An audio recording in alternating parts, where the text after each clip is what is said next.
Hello, good people. It's time for an episode of Creatively Shaded, your destination for all things Bay Area theater and beyond, honey, where the dish is served and the tea is hot.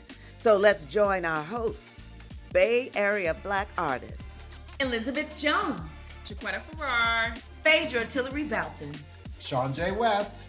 Come peek behind the curtain. Good day, ladies. Good day. Hey. Good day, people in streaming world and all that fun stuff. Welcome To Creatively Shaded, another episode. We are so glad you are back and watching with us. Yes. So we're going to get right into what we got to do today. So let's talk about what's happening. What is happening in the Bay Area? What have you seen? What do you want to go see? What's going on?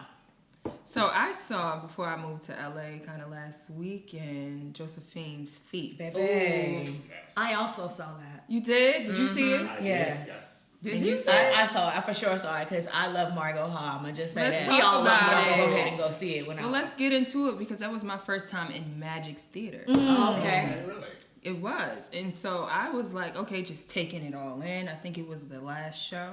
And it's just such a beautiful experience. And I'm not a mother, so I'm going to extend it to some of the mothers here. Yeah, Kinda, I received this story. I was like blown away at the fact that I had to recognize how much weight I put on my mom. Ooh. Like even though I'm a mother and I realized the weight my daughter puts on me, and I'm like, okay, but I didn't realize the weight even at 40, in my 40s, the weight that I put on my mom and what she has to release. Because now I'd be like, I know I'm taking my space. Be like, no, I can't. No, I'm not with my kids. So it was good to see that on stage and have that like conversation and how she was processing her children and their situation. So I like the story. Yeah, so let's catch everybody up about what it's really about. Okay. Josephine's Feast is about a black woman and her family. She invites everyone over to her home for a birthday dinner, but then all of these juicy things happen. Liz. Let me tell you one thing happened. First of all, I was like, oh, this is a black show. Yeah. One of the characters that I was like so into, the uncle. Yes. The uncle was just like, I was like, that's my daddy. That's my uncles. It's like all like a whole bunch of black men that I know. He was so, I was like, are you all reading from are you speaking this from a script or are you just talking? Because that's how good the dialogue was. That's how good the interaction was. And I just felt so fulfilled. I felt seen. Yeah. And I was like, wow, I loved being a part of that. I loved being a part of that experience. Right. What did you think, ShawnJ? I saw it preview night. Okay. Nice. So they were still getting their legs and getting the rhythm and everything. And so, yeah, I love it. And I think I knew several people in the show. So it's always, and I've been to the Magic Theater, so I've seen that space before. So it was nice to see how they had created this house in Right. this space. That was great. Because that was always my question, like, how do you create a set in this space? Yeah, And I don't they care did. for the space. It was like, The pillars. the pillars are always an issue. And I was just like, oh, this is great. And then once it started and you had the family start drifting in and the interactions and the uncle and the sisters, and I was just like, okay, y'all up in here being black. Right. And That's what we right. want to see. And that's what we want to see. I think that night there weren't that many. I think it was kind of a balance audience-wise when it came to demographics and representation. So, but I think the great thing about the Magic and Margo and Laurie Hansberry as a partner, they bring in a larger swath of people. Yeah, of course. Right. Yeah. Really cool. Right. Yeah. Can I just say that my issue? I can say my issue. Yeah. Yes. I wanted more about why the daughter. I wasn't okay with the daughter giving her Some of the that sleeping medicine. pill, Yeah, That was I wasn't. funny. Okay. I felt like they didn't dig into that. That's a huge issue for me. Yeah. And so I just wanted to know more about why didn't nobody handle her with that situation. But you know what's interesting, right? And it makes you think, just for me, as being the eldest daughter, is that you do bear the brunt of your mother's decisions also. When you have younger siblings. That's true. And so I think in her mind, right, I think in her mind, she was like, I'm protecting us. Yeah, but whoa. Selfish, crazy, but I think it really was a great picture of that struggle between mother and daughter. Yeah. And I'm responsible for her like she's responsible for me. So every decision you make is also a decision. So basically, she slipped her a drug, and I thought she was dead Wow. first. I thought she was dead too. No, I didn't girl. think she would kill her, but I just didn't. I wanted to know more about why she felt comfortable giving her mother that in that way with other. Not that she should have done it with nobody in the house, but she just. It was a thing for me. It was an interesting choice to make in the script without, to your point, exploring it more. Because I can kind of see where she felt, oh, I know what's best. Like, I'm going to make this decision because you are not acting in your right mom. Yeah. Right. And so in that instance, she felt she was now the mother. Right. And that the mother didn't know what was best for her own self. And Right. we kind of do that with our parents as they age.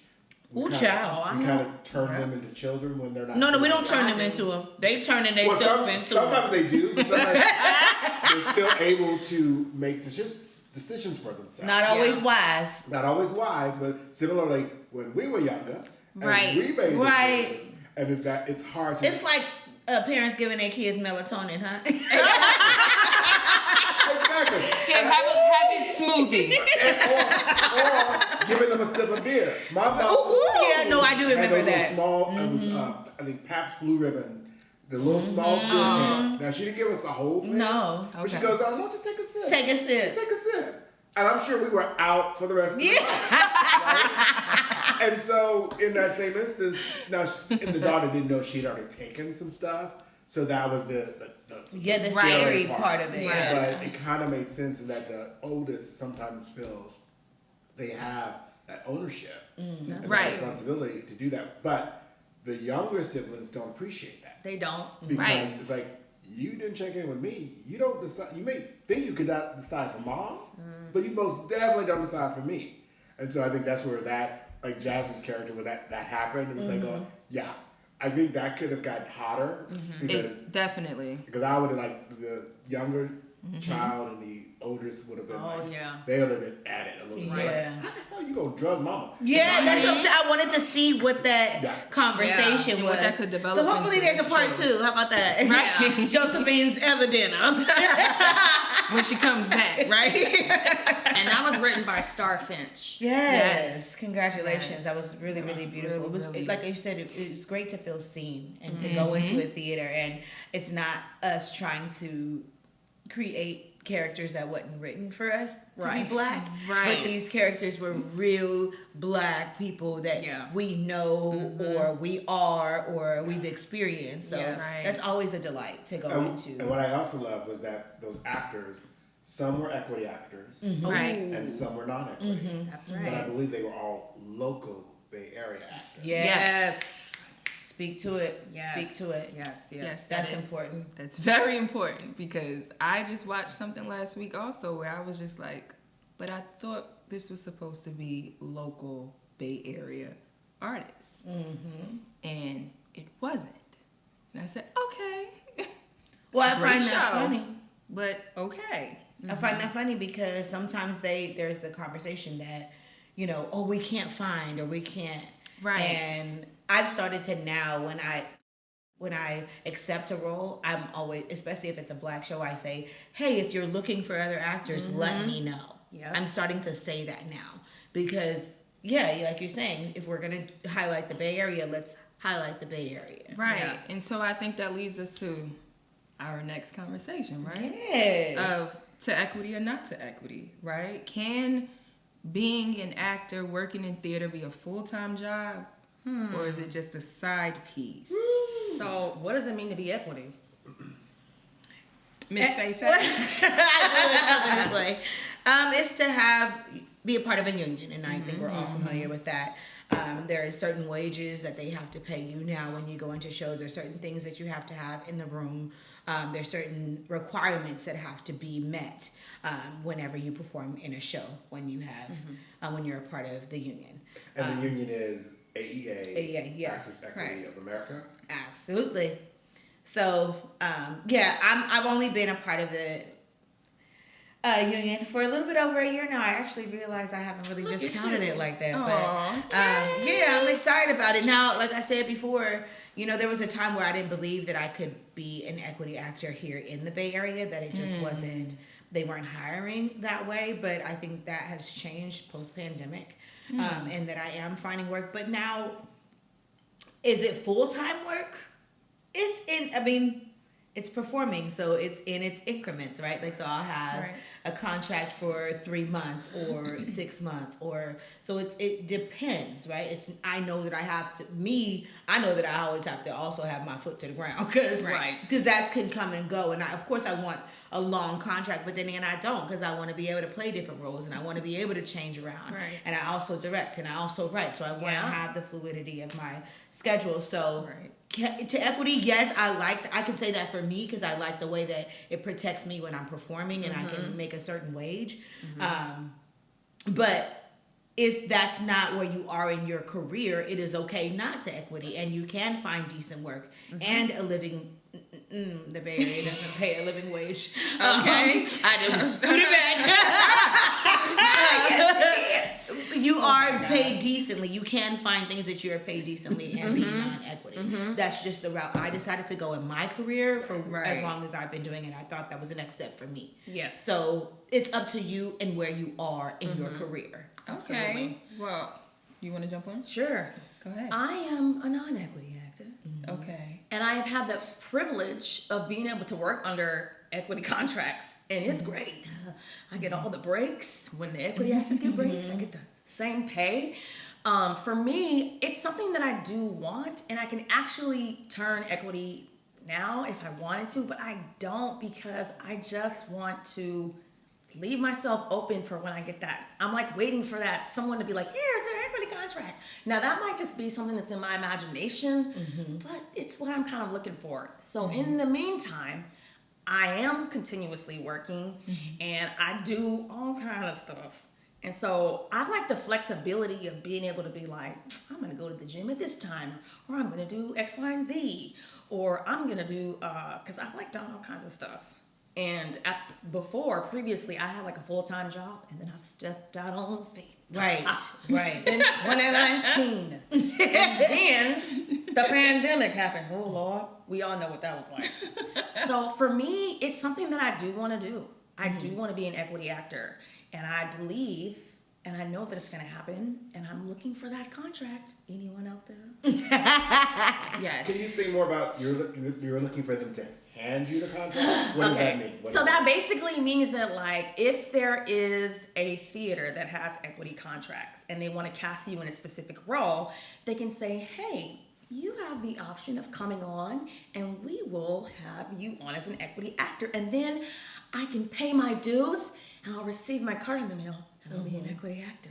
So you wouldn't have to pay, what is it, is it the registration fee or the application fee? It depends on your offer. Yeah, Some theater companies have offered to pay those things for you, and you automatically get your equity card and you're paying your dues. Some will say, hey, here's the offer. I think equity has changed a little bit, but I can't, don't speak to me. Go look it up, y'all. But now sometimes it comes with, you can sign on, but you have to pay all your fees on your own. So it's them giving you. It just depends, right? It depends. It all comes in different ways of how they offer it to you. Right. So I think from my experience, my personal experience, is that I'm eligible for that in SAG-AFTRA, right? SAG-AFTRA has been the one that I've kind of sat with for a very long time. But I'm always told, don't, in like areas like this, don't go and become an equity actress because you won't get that much work, because a lot of local theaters don't have the contract for it. And then I know from my experience as well that when we have onboarded or hired equity actors for stuff, for like readings and stuff, the pay isn't different per se, the rate, but then we just pay into their insurance. And so I think it really does depend on what the person can afford to do, right? Because sometimes you can't afford to work the non-living wage and do this work, right? Right. And you're at a different level per se, or you feel like you are because you are equity, and you're like, no, I really need to focus on that. And I think that puts people in a predicament too, right? Yeah, Of like, yeah, for sure. do I want to thrive here? Or Right. is this something that I have to, leave out and come back to? Equity to me opens up a door for me. Like, I'm willing to travel. I'm in a position in my life now. My kids are grown, and I have the freedom to be like, oh, I want to audition for equity in New York or Chicago or a traveling. Now I have the opportunity to do that, and so that's what I wanted to open up the door for me. I don't know if my daughter was still in high school, if I would want to do that. But now that I have the liberty to, then it was like, oh yeah, go equity, see what can happen. Thank the Lord, the Bay Area has been calling me and making sure I stay booked and busy, so I haven't had the opportunity to like really dig into that. But that's my goal for 2024 is to submit it to other places and see where it takes me, because I want to see the world, and I want my equity card to be my travel stamp. Like, that's what we snapping on. Yes, no, I love that. But yeah, but don't get me wrong, I am working several other jobs. While I'm on, that's the reality. Getting back to the secondary question of that, is this a full-time, or can it be full-time, or is it a side piece kind of thing? For me, yeah, I would say it's kind of I don't want to say side piece seems a little more sneaky link. Yes, sneaky link. Because for me, I'm not an equity actor, right? And I made this decision a long time ago that that's not something I would do, because I came up in the era where black actors were not really being cast, right? Especially in equity roles. And if there was an equity house, they typically brought someone in from New York. All the time. And so I was like, don't need to do that. But for me, I also, in my 20s, I was the starving artist, right? And I was like, I ain't never doing that again, right? Yeah. Right. So I have a full-time job outside of theater that has given me the privilege and the ability to do theater. So it pays my bills. It gives me health and medical insurance. Dental insurance, Talk about eye it. insurance, and then I'm able to do theater. Now that means I can't do a show at a company that rehearses during the day. Yeah. Right. Now I did have the opportunity some years back to understudy at a theater company in Berkeley, and so I had to be there every Wednesday. But by working with where I work, I had the ability to go, hey, so I'm going to take off these hours. Yeah. And they were cool with it. Yeah. Right. And so I think that's the challenge, is when you are an actor and you want to branch out and you have a full-time job, if you're at a place that gives you that flexibility, that's great, because then you're not feeling like you have to make a choice. Right. You have this great freedom to do that. However, like, I am looking forward to the day when I do retire from full-time work and I'm able to do theater full-time. Yes. You know, that may be a while, like I'm 56. And so I want to retire in 10 years, and then I'll be playing fathers, uncles. I won't be playing the ingenue as I once did, or the side piece. But I'm looking forward to that ability. Yeah. But I do like, I like what I do for a living, and I do love theater. And now that I'm directing, or like I'm looking for the opportunity to direct a show that may be rehearsing during the day, but I'm not there yet. So right now, theater is kind of like my concubine. Okay. I live there. Because it's, but I love it. Yes. But I also know that I'm able to be picky as well. Yeah. Right. I don't have to take every gig. Right. Whereas I felt if I were equity, I would have to take every, because that's your living. Yeah. And so it's sort of like having a temp job. Okay, I got this temp job lined up for 3 months. Right. Yeah, where I'm going next. But now you got to think about, okay, after that 3 months, you got to have something lined up as well. And something lined up as well. And so I have the luxury and privilege that I don't have that stress. I don't have that luxury and privilege. Neither do I. Yeah, it's a constant hustle. Like I'm in a show and I'm like recording and filming and auditioning for the next show, and I'm like, the Lord has blessed me. I'm booked till December 31st, but I will be sitting videos within the next month or two, trying to see what January, February, March looks like for me. I'm also a teaching artist, right? And so I got those dates lined up, and I'm also like an associate producer. So I got those days for that theater company and what that needs to do. So I work. It is a constant grind. It is a constant grind. Because I left my full-time job. I was like you. I worked in corporate America. I had dental vision. The Lord blessed me with a wife. Amen. So I can now be on her dental and vision while I'm over here chasing my dreams. Right? Amen. But that was the only way I could really chase it, honestly, because I was working full time and I did have the benefits in that. And then I was like, oh, I can only take shows at night, and then the calls started coming during the day, and my job said 2 or 3 times, and the last time they were like, we can't say yes anymore, and I was like, oh, and it was like, what am I do? And I was like, all right, job, I'm going to give you a 90-day notice. And I was like, 90 days? I did. I was so scared because I wanted to believe it, but I was like, okay, at 90 days, I'm going to quit. And then, 30 days. And they're like, you still going? I'm like, yeah, I'm still leaving. And so I left, and that was a year ago. It'll be a year in October. So, yeah. That's a great sign, though, right? It's like you were at an organization that said, you can do it. It's like, oh, yeah, we can't do that anymore. Do it anymore. And that's your sign. Like that was my sign. I was like, oh.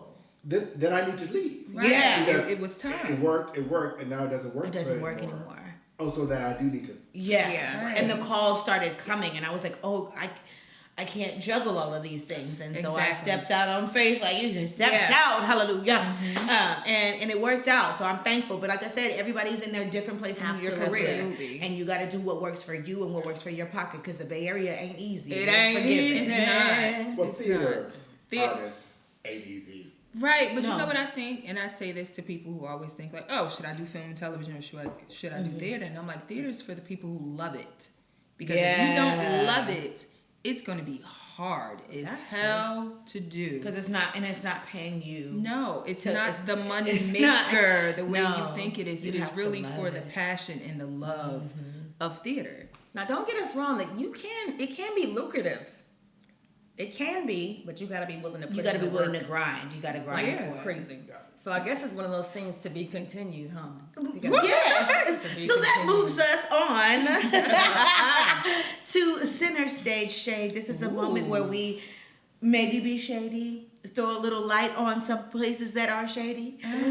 So today's Center Stage Shade topic is, are theaters still asking us to volunteer or perform for very little pay? They are. Oh. The answer is yes. They are. Clearly. And we have an opinion on that. Yes, we do. All right, so I have a question. Yeah. There is this group, I think I found it or someone sent it to me in Bay Area Theater online or whatever the case may be. And this group is a Google form you fill out. You get it's like a newsletter in a sense, but it's really just access for people to send out this mass email of asking folks, are you available to do theater? Right? I don't know the name of it, but this group in particular constantly sends out volunteer work. And they're like an hour and a half away from most people, 2 hours, and they want you on a full kind of schedule where you only get a $200 stipend or something like that. What group is this? I don't know the name. Do you know the name? I know the name. You say you do? I do. What's it called, friend? Bay Area Theater Bums. Oh, Bay Area Theater Bums. That is it. Bums. Yes. I never heard of them. Yes, it's been a group that's been in existence. Sorry, we have to do it. Okay, but people need to talk about it. No, tell me. I want to know because you're telling me something. So I remember it's one of the things that I signed up for when my daughter was 8 and I started getting back into acting. Okay. I signed up for it and I was like, oh, look at this, look at that. So it's been around for quite some time, and they have, on social media, there are several different groups that you can join, and they do a lot of posting as well as emailing people. And you'll see, we need this, this theater is doing this, and we need these performers, and we're doing this, and it's this time. They submit for different theaters? So different theaters. So it's one whole entire group. Right. Okay. Different theaters subscribe and post their information, their audition notices. So the theaters are posting these low. See, I'm trying to get to the bottom of what the problem is. It's not Bay Area Theater Bums itself. They're just a vehicle. So there's just but they're called bums for a reason, right? Why do we use the word bums? I'm asking. I don't know. Listen, I'm no shade. Well, a little bit of shade because we're on creative studies. But that's what I'm saying is. So their idea is is to be the source for low, right? Am I misunderstanding that? Girl, you missing words. They are the avenue by which theaters who don't want to pay people use. And it circulates out to folks. Understood. Okay, I got that part. And so a newbie or someone green goes, oh my gosh. Right. But that is for them. Right. That is though. No, okay, so listen, I'm not gonna fake the funk. I have done shows for $200 and $300 stipends a long time ago. Right. But that was the very beginning of my career. That was me getting to learn people, getting to know people, getting back into the theater, and because I wanted to be in shows, and I didn't think I was ready to receive payment for my artistry yet. I needed to be, and I didn't have the money to go to school and get a degree on theater. But that so was I would take those. Right. Those let's think about how much it costs to live. Right at this point in time, we can't afford to be volunteering for theater, no matter how much we love it, because you can't put food on your table. You can't even put gas in your car. No, and if you don't live close enough. But some people like to volunteer, y'all. And that's fine. That's fine. And that's totally fine. And I feel like for instance, people like you for corporate America, right? That got their jobs, their full-time jobs, and then sometimes they're not the greatest at performing. Oh. So they go, hey, I want to go be in a show, and they go, I'm going to go take this, I'm going to volunteer at this theater. That's who need to take those gigs, right? It's not the people like us who have you can't convince me a full cast needs to be all volunteer people with a stipend. It's just... People be on the side of the road picking up trash to volunteer. They volunteer to do that because they like it. No, that's true. However, here's the deal. I think you're a hot mess. So the deal, though, is, yes, newbies coming out may have to pay a certain dues or something like that, but they shouldn't be expected to give their craft... Exploited, giving their craft for free, right? It's like, even though you are in corporate America, I don't know shade. There wasn't shade. See how they now shady on here. And you don't have the time for it. I think me, I'm a damn good actor, right? And even though I have a full-time job, I still want you to compensate me properly. Yes, I agree with you on that. And even if I have been away from the craft for many years and I come back to it, I still should be compensated appropriately for my craft. If I am fresh out of high school or fresh out of college, there is still a level of compensation that still should apply to that, because you're still putting in the same amount of time as someone who's been doing it for years, right? Right. You showing up for rehearsal, right? You had to audition for the spot, had to audition, right? And you have to get headshots. So like, I think it's theaters. So we had community theaters. That was where you got your right. Where you get your feet wet and you kind of knew you were doing that, right? But then when they keep wanting you to do it, that's the exploitation part. And when they're using sites like this, when they know they should be compensating actors, right? They know better. They're not doing better. Right. And that's so what do theaters do when they don't got no money? Do they just don't do no shows, or do they do a lower budget show and pay their actors? Like, what is the toss to that? It has to be a lower budget show, right? You have to find a way. My producer had to kind of figure out what you can navigate, because in any production management job I've had, I've never been above jumping on stage to paint something if I have to. Right. Like, okay, this is a part of my job, because in my budget, I don't have it to extend this much to hire this person at this rate, and I don't want to pay people less than what they're worth. Right. Okay. So I'm not going to put that person in that predicament, and I'm not going to shortchange anybody if I know that I can't afford to do so. I think that's just morally and integrity. That's just not me. Right. But people do believe I still need a show. Right? Or I still need this. And so this is my budget, and all I have is to pay these 3 actors who are my lead actors this. Everybody else has to be volunteer, and I can afford to give you $100 stipend for gas for 6 to 8 weeks of work. That's unacceptable. True that, because gas is over $5. It sure is. Talk about. I would have a hard time. Sorry. It was $6. I was like, oh my God. $6. Yeah, you want me to show up to rehearsal? My goodness. That is the challenge, right? Is that you want to do your craft and I think as companies, they need to be honest with themselves, right? Mm-hmm. Is that, okay, instead of doing 5 shows a season, maybe I need to do 3. So maybe I do 3. Exactly. And then instead of a 20-person cast, I have a 3-person cast. Exactly. And then, and I have this rule as a director, I do not direct a show if the actors don't get paid. That part, Exactly. I'm not taking it if you're not That's paying. integrity. Because not only that, I'm asking my friends, I'm asking people that I'm not choosing no flotty-dotty people when I'm directing a show, honey. I want to choose the best of the best. Right. And I feel like if I'm choosing the best of the best, they need to also be paid and compensated the correct way. Absolutely. I'm just devil's advocate. I like to push a conversation. So that's why I had to say That's what I fine. did. And it's an uncomfortable, yeah. and it's an Right. uncomfortable conversation with the producing theater company, right? Right. Because I had that with a show that I did, and they were paying, but they weren't paying a lot. And so I was like, is there any way you can adjust that? And they go, well, this is all we have, right? And so the reason I got a cast, I believe, is that the actors knew they were working with me. Yeah. But I don't want to build Use on that. that cachet all the time, right? Right, exactly. Because I want them, like, if you're getting $500, like, what does that pay, right? Like, Right.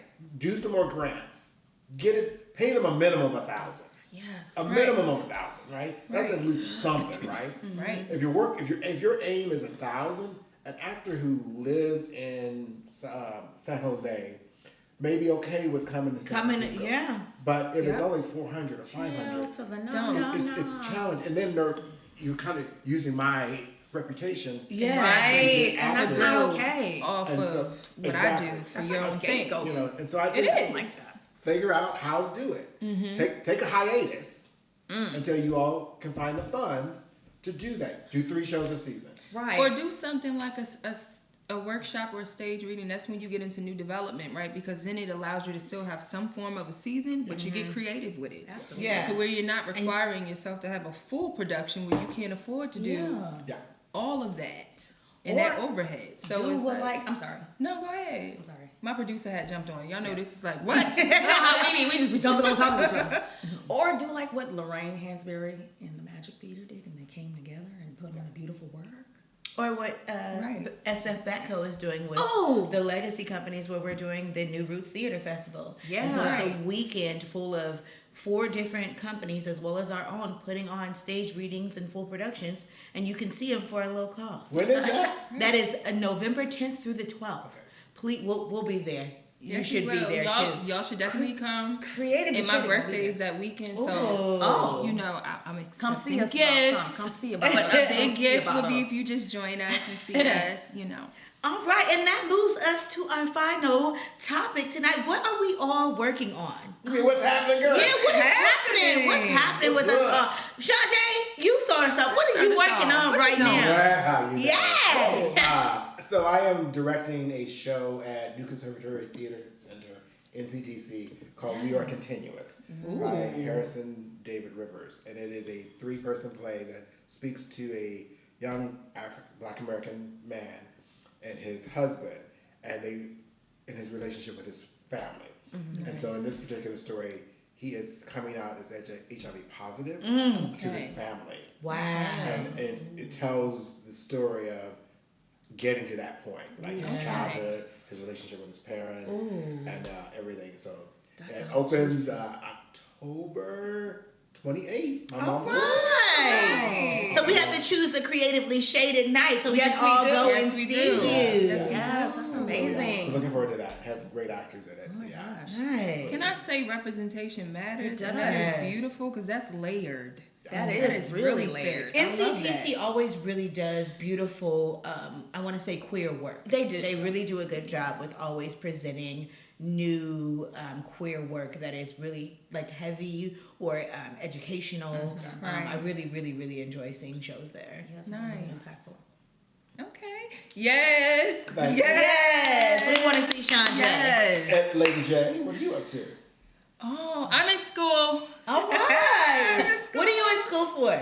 Acting. Of course. I go to an acting conservatory called Stella Adler, Art of Acting in Los Angeles. So that is what I am up to. I spent the last week just getting acclimated with LA, and taking some classes and getting into the rhythm of being in school again. And it was beautiful.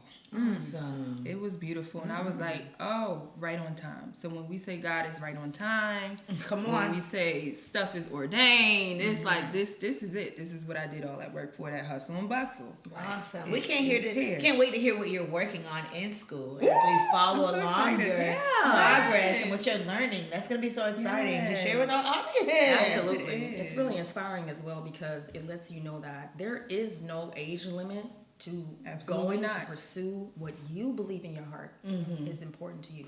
Yeah, Right. absolutely. So Get proud of my you. Let me pass it. Elizabeth.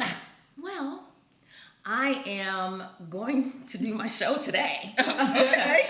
I am in Cymbeline with SF Shakes, and we have been just traveling around the Bay Area performing. We're at our last stop at Cal Shakes How cool is that? in Orinda. Oh my God, I feel so careful while I'm there. So I play the role of Pisanio, and everyone might be like, oh my God, Shakespeare, but the way that it's been edited, it's only 95 minutes, it's free, and it's set in the 80s, and it's really, really fun.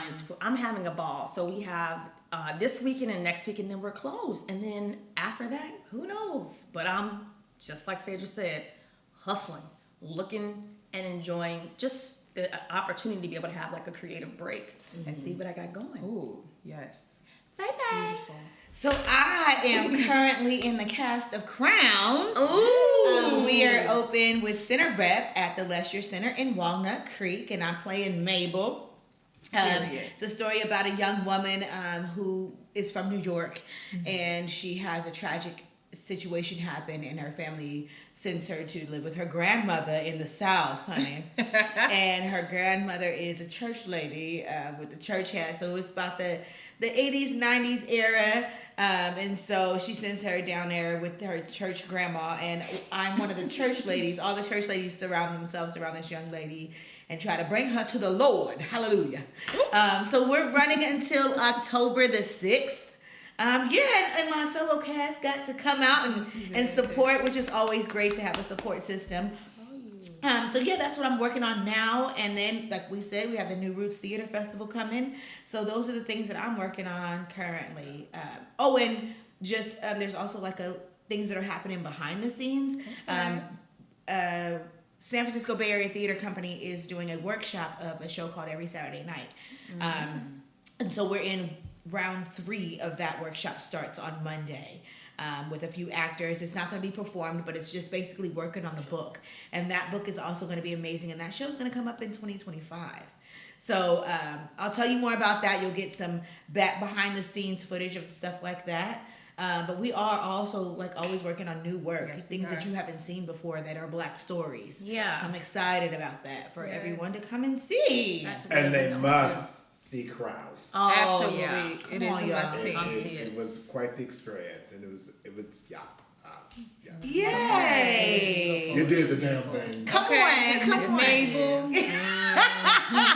Miss Mabel is a hoot. Don't touch my hat. Not my hat. Not my hat, baby. Don't do it. Not the hat. Was good. The singing was good. The acting was good. It was all good. It's an all-Black cast, y'all. Yeah. It's an all-Black cast. There's 7 of us out there in Walnut Creek. So come and join us, Black community. Additionally, it's an all-Black cast telling a Black story that was written for us. Yes. So, and it's actually our history. I mean, especially if you have a church community, it tells the story of the church and how it was infused in our lives. Right. So that I think that it's a story that needs to be told. It's a history, and we don't want it to be erased. Because, like I said, I saw someone a picture at my old church, and there was only one little lady in a hat, and it was a senior picture.